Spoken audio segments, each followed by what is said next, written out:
Funding for this program is provided by Annenberg CPB to advance excellent teaching. What methods do psychologists use to probe human nature? No. How can we tell if this magician really has psychic powers? What is the placebo effect, and why is it important? Do you have any money with you right now that you have taken from the desk? No. Can we trust the results of a lie detector? Understanding Research, this time on Discovering Psychology.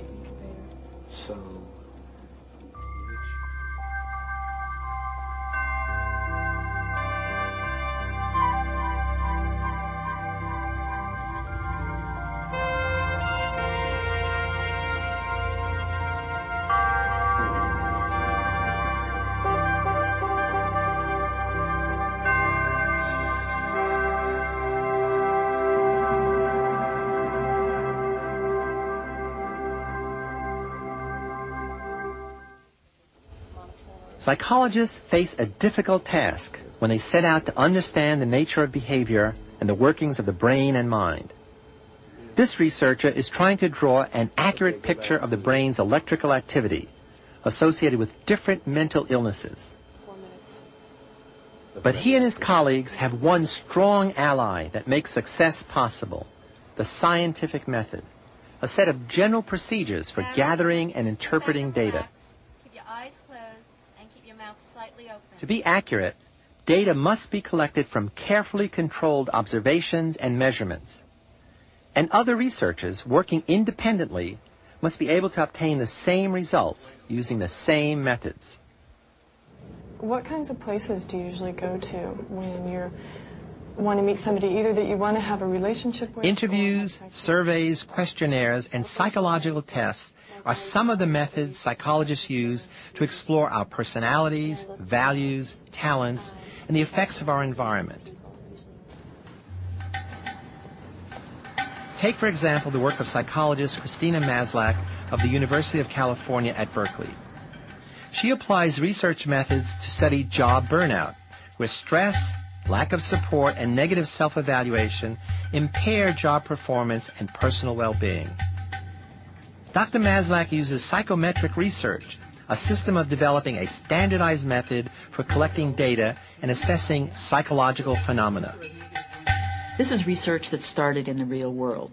But what it meant was that we were doing interviews, we were doing surveys, we were going out into the workplace, trying to understand what it was that people were experiencing. Look at this one. We would then develop new versions of the surveys or interview questions, and eventually began to develop a standardized measure of the phenomenon that we were getting. And so there was a whole period of psychometric research. We got terrific results in terms of how many people... By refining her methodology, Dr. Maslach has developed a scale to measure job burnout.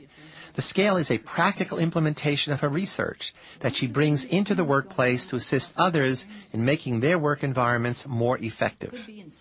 What I have done is begun to move towards an applied research with organizations rather than just with individuals, where we provide them with the tools to do an organizational self-assessment on the health of the workplace.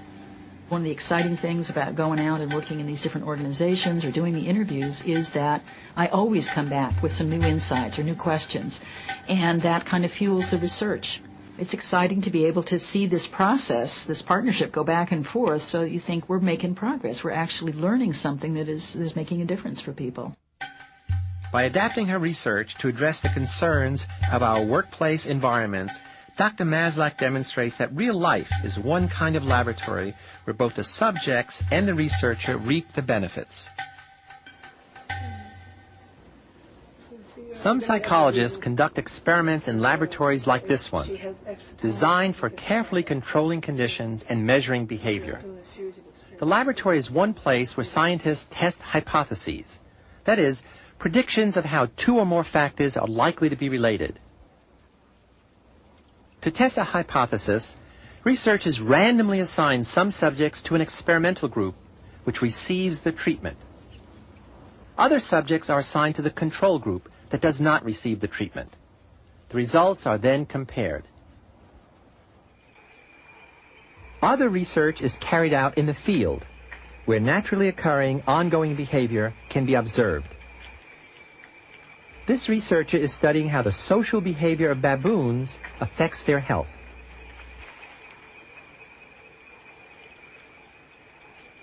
Looks like an FB-111.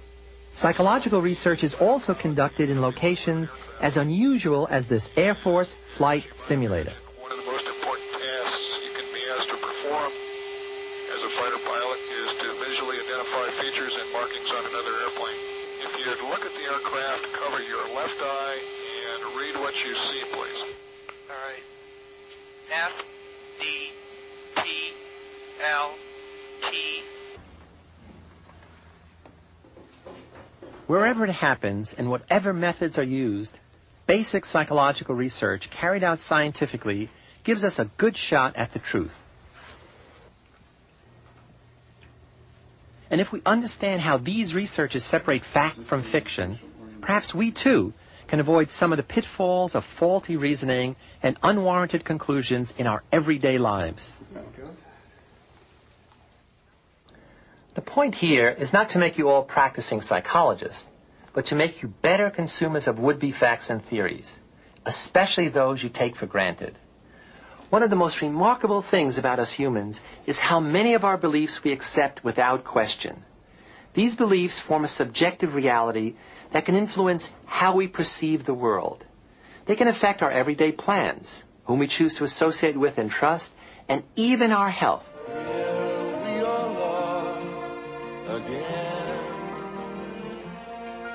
Some of our beliefs come from our culture. For example, what it teaches us about male and female roles, beauty, and courage.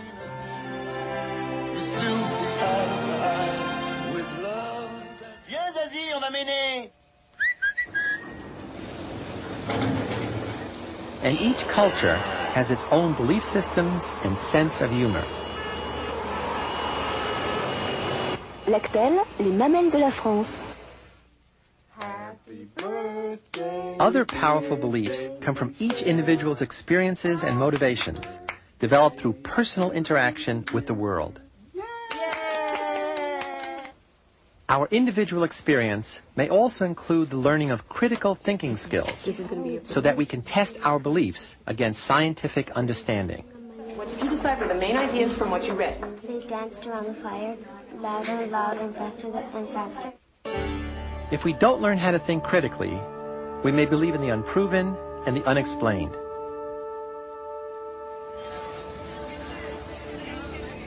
Or become willing recruits in a never-ending stream of religious, social, and political cults. True believers who blindly accept authority rather than think for themselves. Research reveals that for many of the 25 million Americans without high school diplomas, the world can be a confusing and threatening place. These people often feel that they are controlled by fate and can do little to control their own lives. Many of them are also inclined to believe in psychic predictions, mystical forces, and cosmic signs, as do some better educated people. In fact, belief in mystical forces such as Haitian voodoo can be so potent that it can transform psychological and biological reality, for better or for worse. It can sometimes cure the sick or kill the healthy. At the Johns Hopkins University, common features shared by miracle cures, faith healing, political and religious conversions, and psychotherapy are studied by research psychiatrist Jerome Frank. All forms of psychological healing, that is, trying to influence people through words, share certain common healing features. I guess the first of those is a kind of relationship with a healer, a person who inspires confidence in the patient, makes him feel he can trust him, inspires the patient's hopes. It's a very important ingredient. And then there's always a healing setting of some kind, almost always, a shrine, let us say, or a doctor's office, or a clinic even. My feet were sort of cemented down to the floor. Inaction. Frozen. There is a third that I guess they have in common, and that's they increase a patient's sense of mastery, of control over what's happening. See, the thing human beings can least stand is chaos. That's the most frightening experience there is. And anything that gives people a sense that they're in control again is a very important boost to their morale. And mentioning that one brings up a common feature of all these procedures, and that is if they work at all, they do it through arousing the person emotionally. He feels things as a result, happy or sad or frightened or angry. Mainly, I would say relief. Sometimes anxiety, because you get into areas that make him more anxious, make him or her more anxious than before. Belief is really crucial to a healing process of any sort, because without the belief, the person does not participate in any real way. They may go through the motions, they may listen politely, as many patients do, but nothing happens to them unless they really believe that this can help them. Sometimes it is the power of this belief that a treatment will work that results in the cure, and not any special power of the supposed treatment itself. The scientific term for this phenomenon is the placebo effect. In medicine, a placebo is a substance such as a sugar pill that has no direct pharmacological effect, but which can have a therapeutic effect on pain and sickness in people who believe it will work. History suggests that placebos have been responsible for much of the therapeutic success of treatments throughout the centuries. In ancient Egypt, patients were often treated with lizard's blood and crocodile dung. Later, physicians used leeches to suck the blood of patients, or made their patients vomit, or froze them, or overheated them. Many of these patients died, but those who survived often swore by their treatment. Just think of how many more testimonials there might have been if these physicians had been content to use just sugar pills. Placebos can be so effective that virtually any credible, socially sanctioned treatment administered in an appropriate context can have a moderate success. Okay, I didn't even feel that. Rays come out from your body, from that center.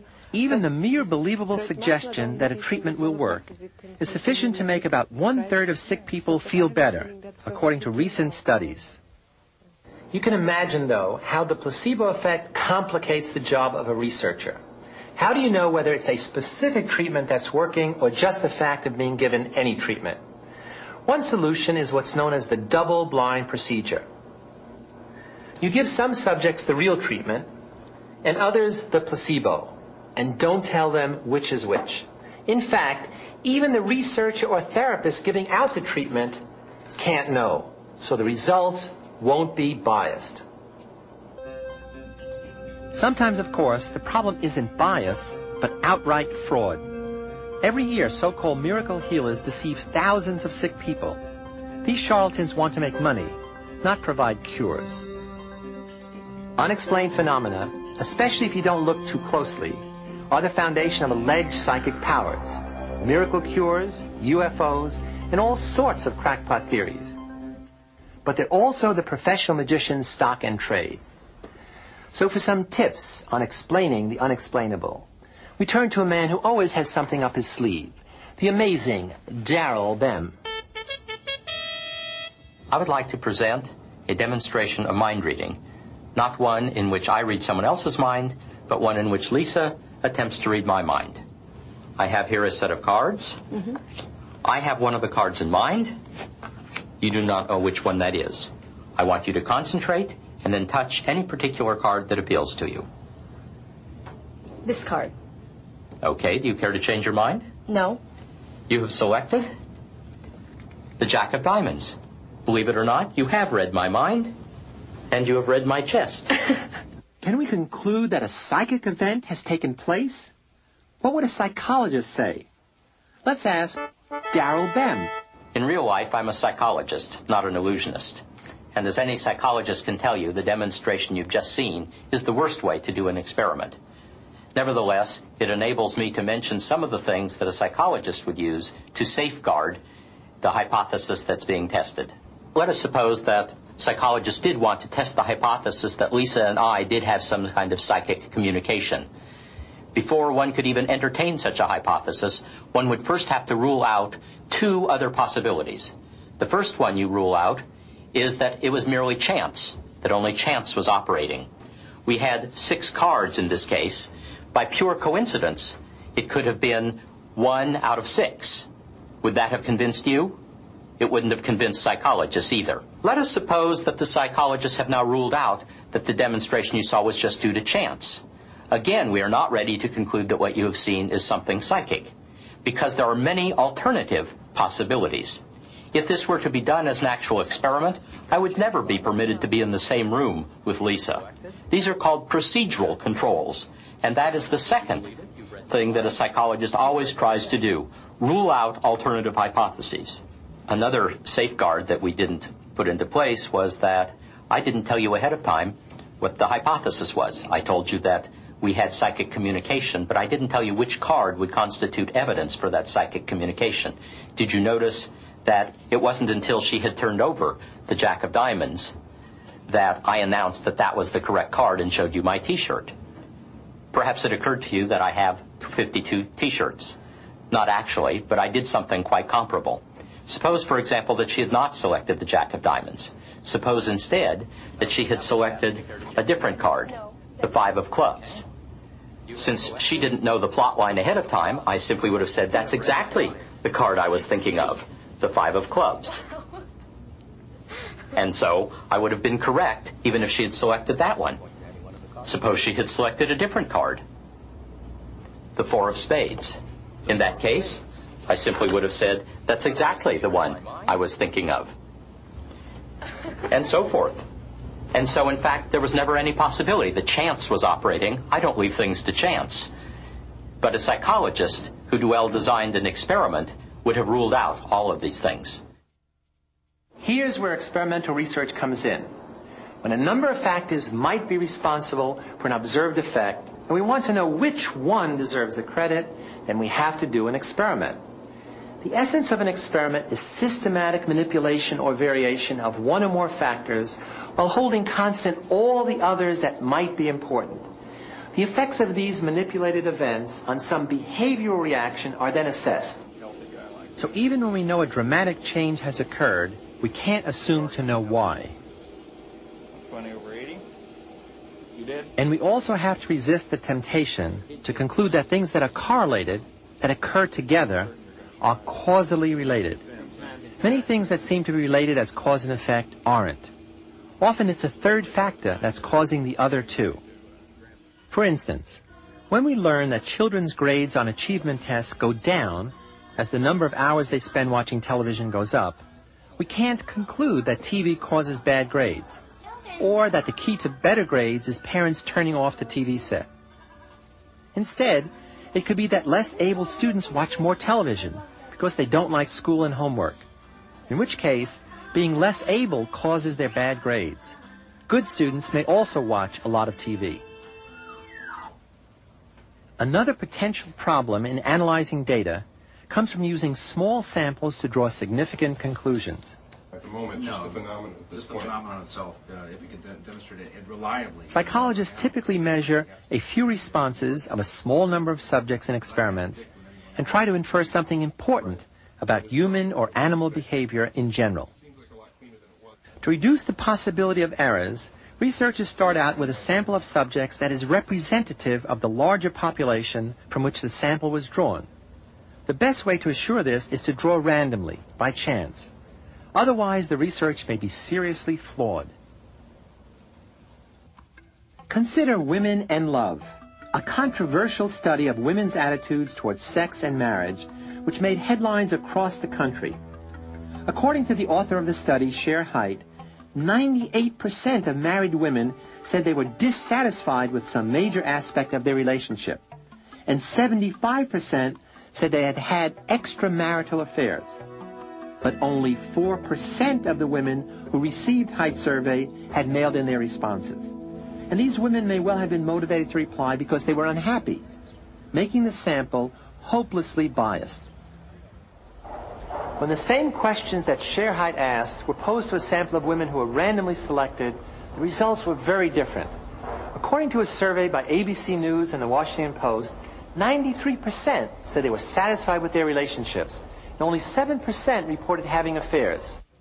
So beware of science-coded journalism, where numbers are used to convey the aura of science, but the methods used to collect them are flawed.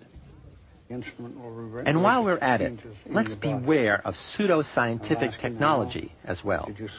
This is a polygraph test, better known as a lie detector test. Every year, over 2 million Americans take one.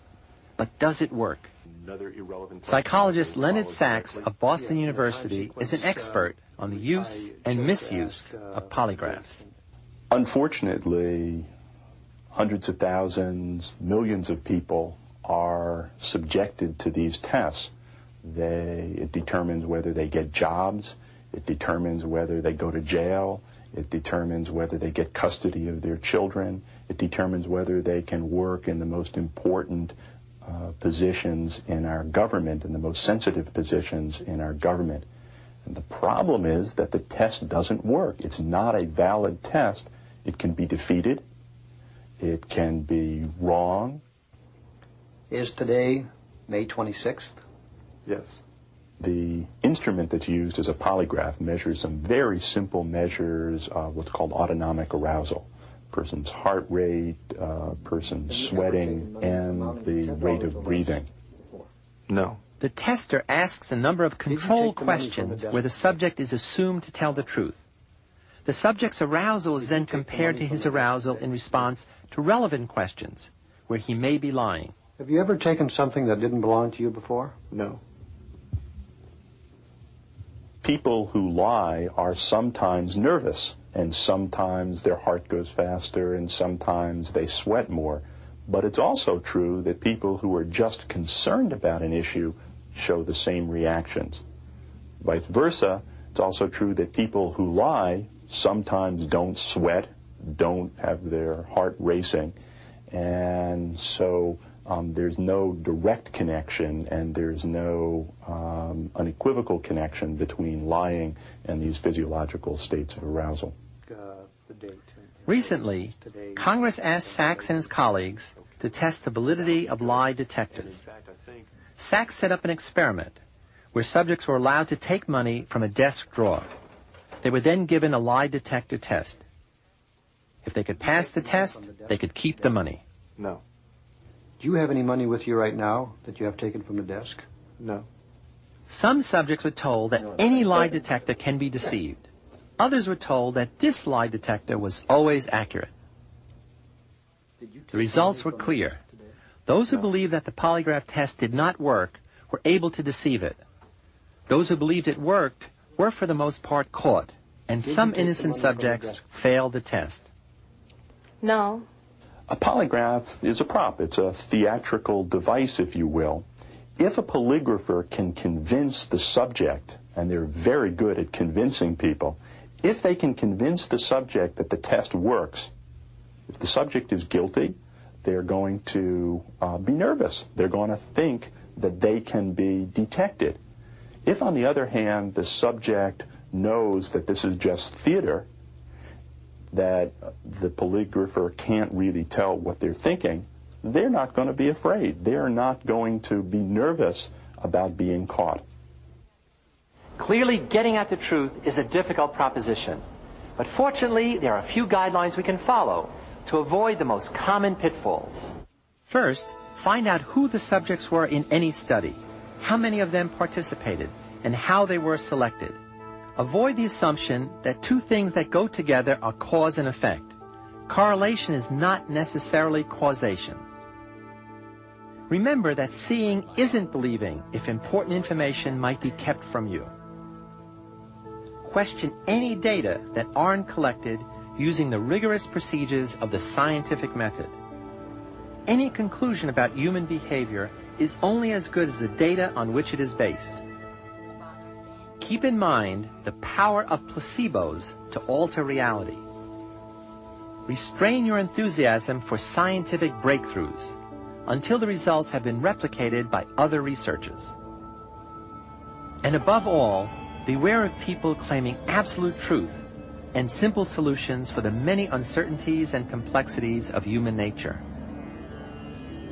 Scientific conclusions are always tentative, never absolute, and open to change should better data come along.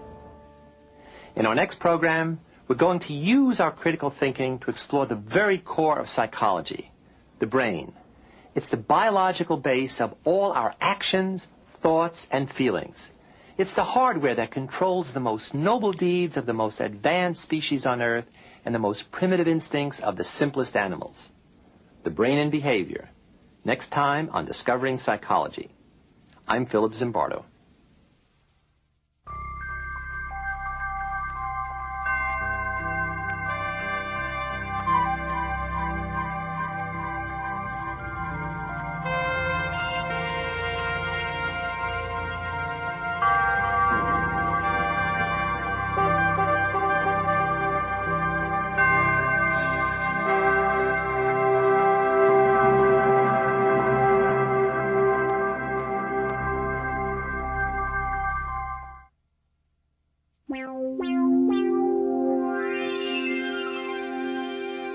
Funding for this program is provided by Annenberg CPB to advance excellent teaching.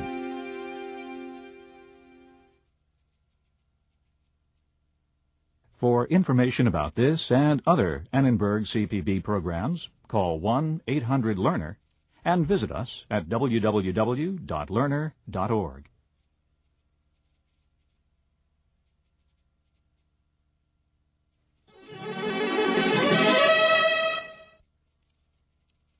To learn more about the Annenberg CPB Channel series and workshops for teachers, how to take them for credit, how to buy them on video cassette, call 1-800-LEARNER and visit us at www.learner.org/channel.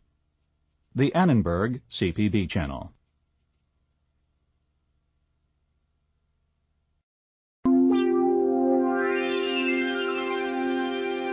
Funding for this program is provided by Annenberg CPB to advance excellent teaching.